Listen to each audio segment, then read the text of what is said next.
Previously on DrakeParagon. So weird to be on a boat that's not ours.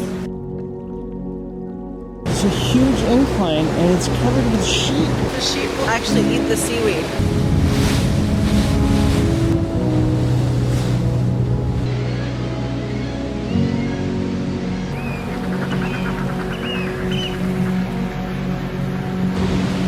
That was amazing.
I didn't even know he was coming in today.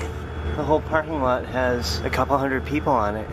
It says Vestmanna on the hull, so maybe it's returning from a very long fishing trip. And these are all the families.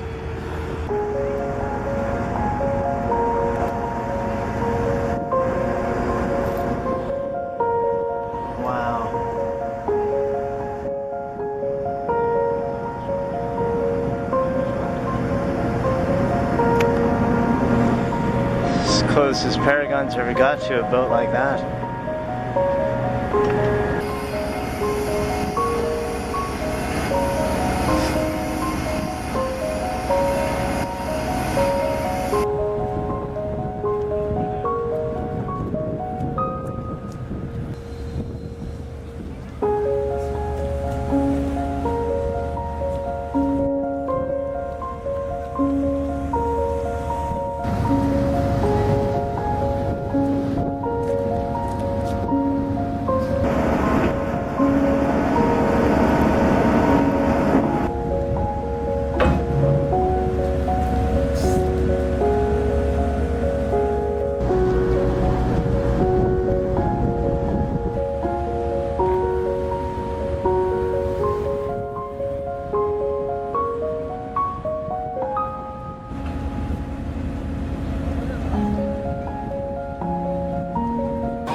Bygden Vestmanna ville herved takkat her og tunnar familjer for tykkar avhaldande areie innan dessa vinnu. Og I hever vært og nok framhaldande for å være en av okkar grundarsteinen for vinnligare menning I Vestmanna. En annan for takk til tykkum.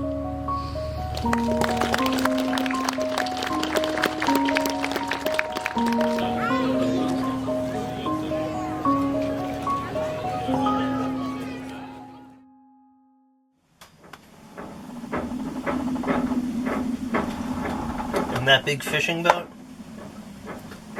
It's brand new. It's never been used for fishing. What big fishing boat? The one that pulled up here. Oh! Yeah. Hey! What? They didn't put any sort of... Like, I saw no bottles of champagne being broken. Is that why everyone got to go on? So that's brand new. It has never gone out. You should have gone aboard. I caught the whole commencement on film.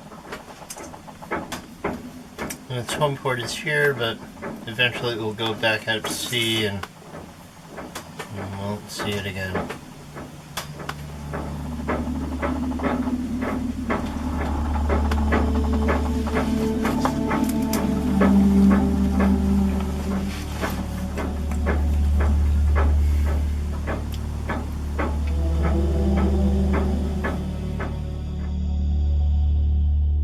This is probably one of the first settlements in the village, the ruins up there. They were excavated partly, not completely, see some boats. These are original fishing boats you see in the boathouses there. You can compare them to the rowing boats, the competition boats that are now used. Yeah.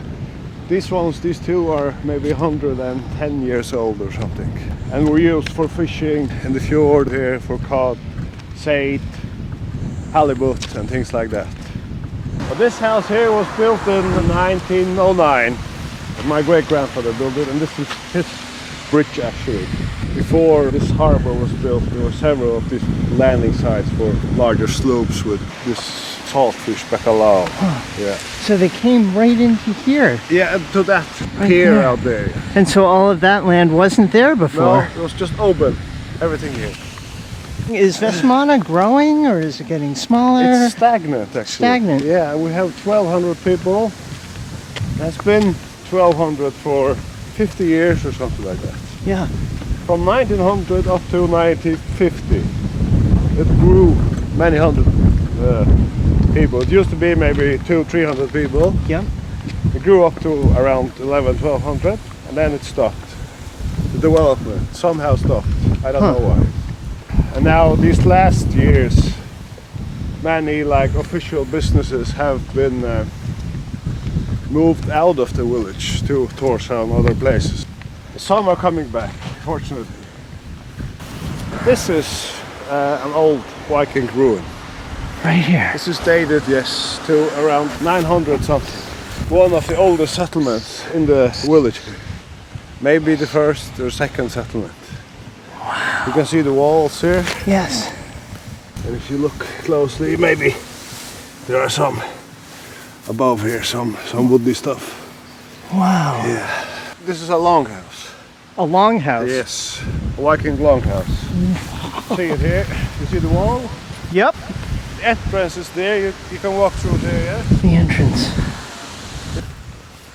Aww. What year was this built? It has been dated to, at least they found like a brooch made of tin that is similar to a style which is in southwestern Norway at around year 1000, which is in the middle of Viking ages. Probably older than that, this place.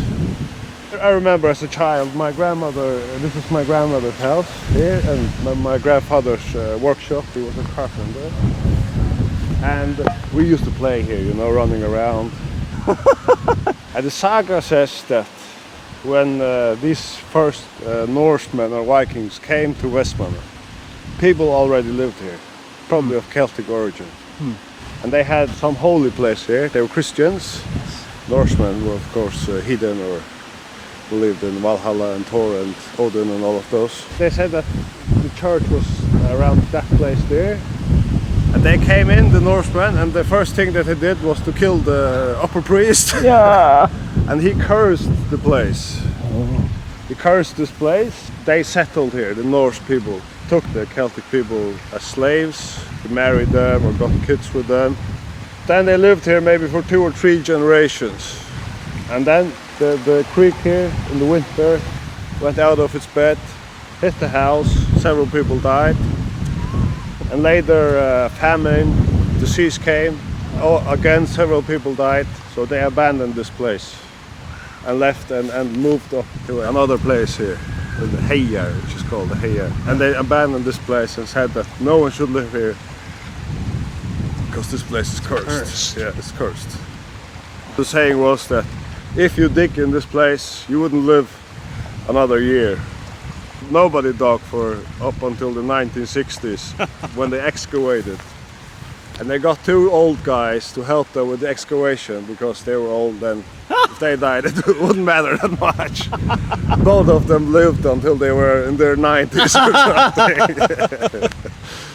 So, you know, it's an old story, but it has its roots, you know, in this place. So. And probably we are, you know, we have some Celtic. Yep.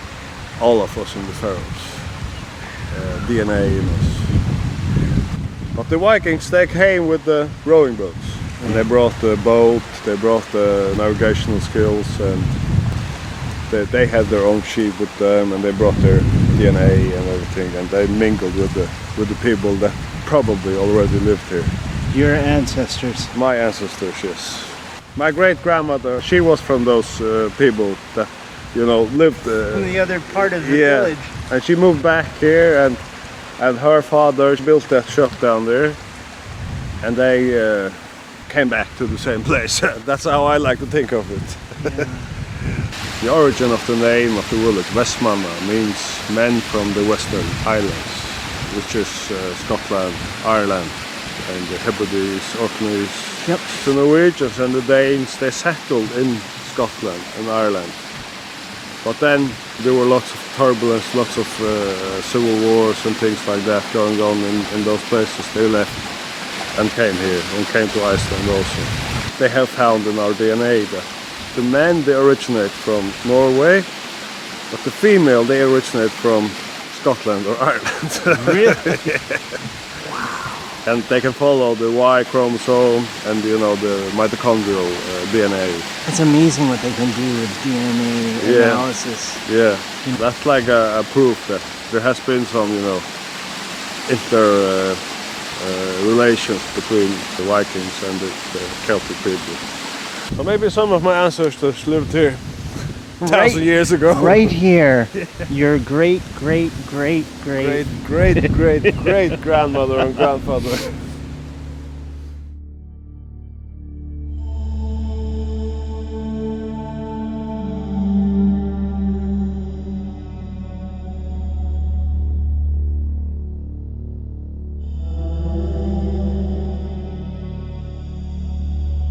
So when did you first get into rowing? I was actually kind of old then.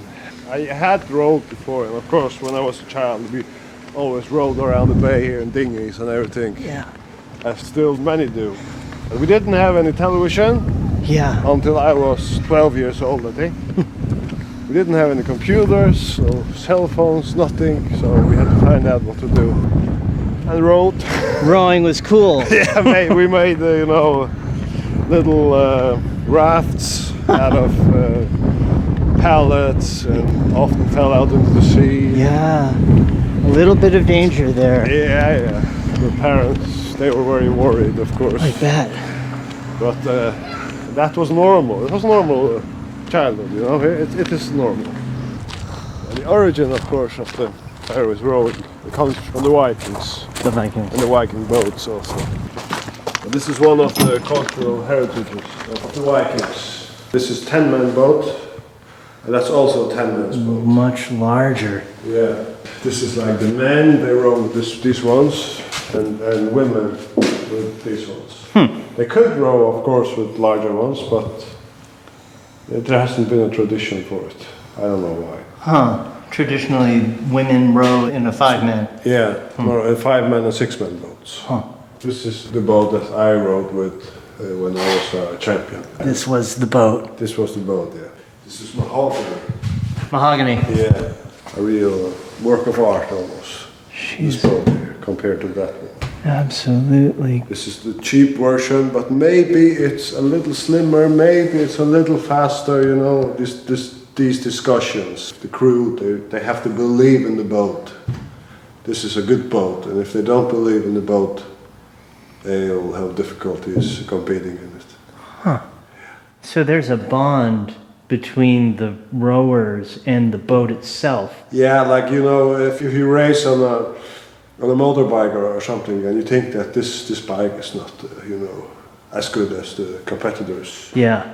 Maybe that will determine the tenth of a second that will make it that you won't win.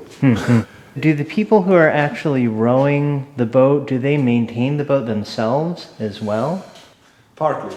They paint it somehow every year, wash it. The oars, they would go to a carpenter that knows how to make an oar. So we have a local carpenter here that makes the oars. He built this boat, and then that boat is built from another boat builder in Estuary.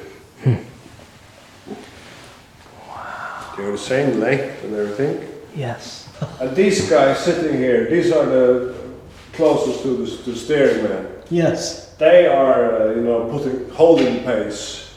These guys here. They set the pace. They set the pace. And the other ones in front of them, they have to follow these guys. I see. Yeah. So they are like the engines, and this is the captain, you could say, that is steering the boat and monitoring everything. And these guys are setting the pace.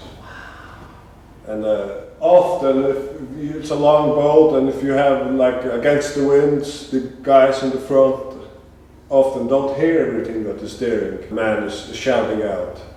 So he has to have a really good voice and shout upwards and forwards so that they can hear everything, keep the stroke pace. And in the beginning of the training year, sometimes the schedule stretches from December until July. It's a long, really long training schedule.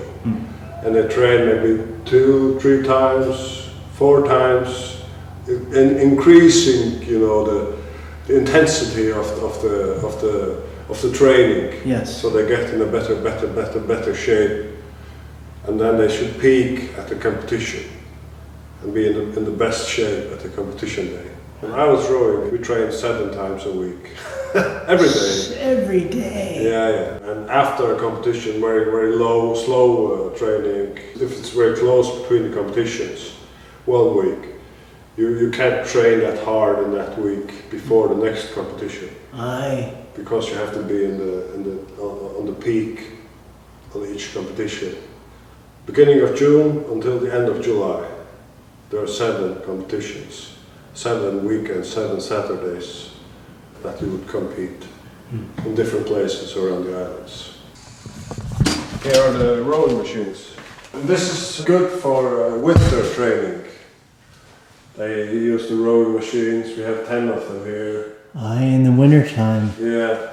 This is for training the legs and the ribs for lifting you up and doing how do you call it, these ones?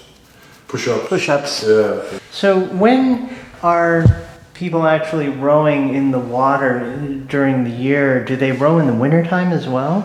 They can do that, but often the weather is not suitable. So normally they start at around the 25th of April and until late July. That's the season, rowing season, outdoor rowing. And before that, the weather is unstable. But if there's a good day, they could take the boat and go for a trip. Wow. Rowing trip, yeah. Even in the winter, winter. in the middle of the winter. Yeah. When on a day when the weather's nice. On a good day, yeah. Seeing this makes me really think that Faroese take rowing very seriously. Yeah. It's a good sport and it has a foundation in the culture. Yes. Something that we know how to do.